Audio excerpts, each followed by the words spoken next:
ముగ్గురు మంత్రుల సాక్షిగా కరీంనగర్ జిల్లాలో ప్రభుత్వ పరంగా నిర్వహిస్తున్నటువంటి జిల్లా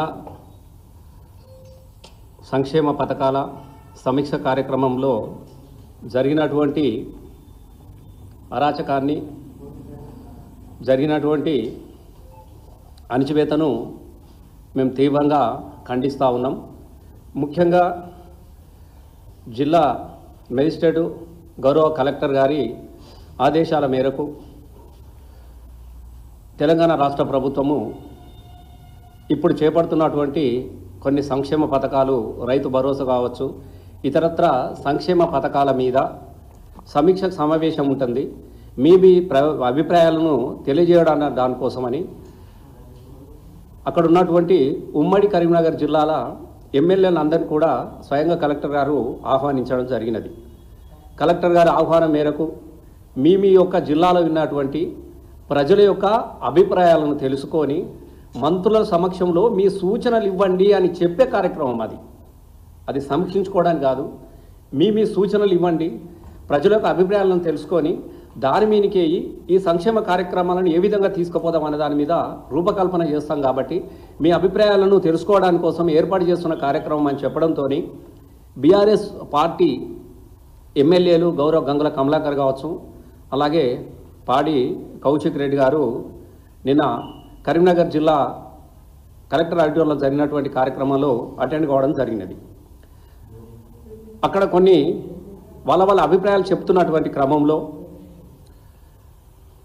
జగిత్యాల ఎమ్మెల్యే సంజయ్ గారు లేచి ప్రభుత్వం చాలా గొప్ప గొప్ప కార్యక్రమాలు చేపడతా ఉన్నది, 6 గ్యారంటీలు అమలు అయిపోయినాయి, ఇలా అరచేతులకు బెల్లం పెడితే ప్రజలందరూ మోచేతులతో నాక్కుంటా అబ్బా అబ్బా అని చెప్పేసి ఒప్పి తబ్బిపైపోతున్నారు అని చెప్పేసి ఒక అబద్ధాలమైనటువంటి, అంటే రేవంత్ రెడ్డి గారు ఏ విధంగా అయితే అబద్ధాలు చెప్తారో అంతకన్నా 2 ఆకులు ఎక్కువే చదివినటువంటి జగిత్యాల ఎమ్మెల్యే సంజయ్ గారు అబద్ధాలు చెప్తున్నటువంటి క్రమంలో మరి అక్కడ ఉన్నటువంటి గౌరవ హుజరాబాద్ ఎమ్మెల్యే పాడి కౌశిక్ రెడ్డి గారు, అయ్యా నువ్వు అబద్ధాలు ఎందుకు చెప్తా ఉన్నావు, ఉన్నది ఉన్నట్టు చెప్తా ఉంటే నువ్వు మాట్లాడడానికి ఎవరికీ అభ్యంతరం లేదు, కానీ ప్రజలు అనుకుంటున్నటువంటి వేరు, మరి నువ్వు మాట్లాడుతున్నది వేరు, మరి నువ్వు ఈ ప్రభుత్వం యొక్క వకాలతు పుచ్చుకున్నావా లేకుంటే నువ్వు ఏ పార్టీ ప్రతినిధిగా మాట్లాడుతున్నావు అని చెప్పేసి లేచి ప్రశ్నించడం జరిగినది.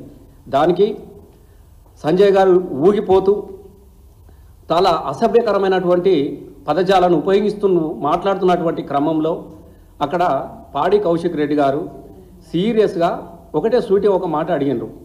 ఒకవేళ కాంగ్రెస్ పార్టీ వాదివైతే దాని తరపున మాట్లాడు, నువ్వేమి అమలు చేసిరో, నీ ప్రభుత్వం ఏం చేసిరో చెప్పు, లేదు ఇంకా నువ్వు బీఆర్ఎస్ పార్టీ ఎమ్మెల్యేగా కొనసాగుతూ ఉన్నావు కాబట్టి ప్రజలు అనుకుంటున్నటువంటి అభిప్రాయాలను నువ్వు మాట్లాడమని చెప్పిన దానిని అక్కడ ఉన్నటువంటి మంత్రులు కానీ కాంగ్రెస్ ఎమ్మెల్యేలు కానీ వాళ్ళ మెప్పు పొందడానికి కోసము చాలా తీవ్రమైనటువంటి పదజాలను ఉపయోగించడాన్ని మేము తీవ్రంగా ఖండిస్తూ ఉన్నాం. మేము ఒకటే చెబుతూ ఉన్నాము, అక్కడ ఉన్నటువంటి ఉత్తమ్ కుమార్ రెడ్డి గారు ఆ జిల్లాకు వారు అతిథిగా రావడం జరిగింది. అక్కడ పొన్నం ప్రభాకర్ గారు ఉన్నారు, అలాగే ప్రభుత్వ విప్ ఉన్నాడు, శ్రీధర్ బాబు గారు ఉన్నారు. ముగ్గురు మంత్రుల మిగతా ఎమ్మెల్యేల సాక్షిగా ఈ 6 గ్యారంటీలు ఏ ఒక్కటన్నా మీరు అమలు చేసినటువంటి సందర్భం అక్కడ కనబడతా ఉన్నదా? ఇలా కౌశిక్ రెడ్డి గారు కానీ గంగుల కమలాకర్ అన్న గారు కానీ మాట్లాడినటువంటి మాటల్లో తప్పేముందని మేము అడుగుతూ ఉన్నాం.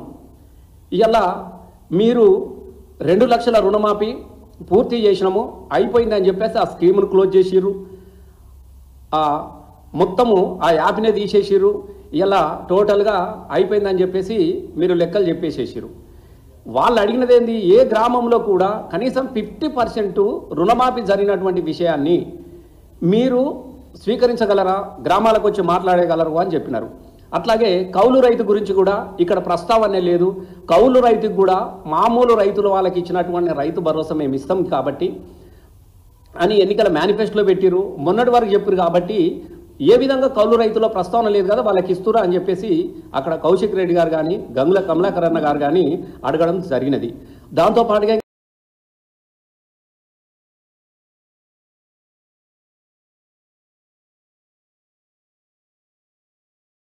అని చెప్పినారు, 15,000 12,000 చేసిరు కాబట్టి అరే మీరు చెప్పింది చెయ్యమని చెప్పేసి అడగడమే నేరం అయిపోయినట్టుగా ఇలా కాంగ్రెస్ ప్రభుత్వం భావించుకుంటున్నటువంటి విషయాన్ని మీ ద్వారా మేము గుర్తు చేస్తూ ఉన్నాము.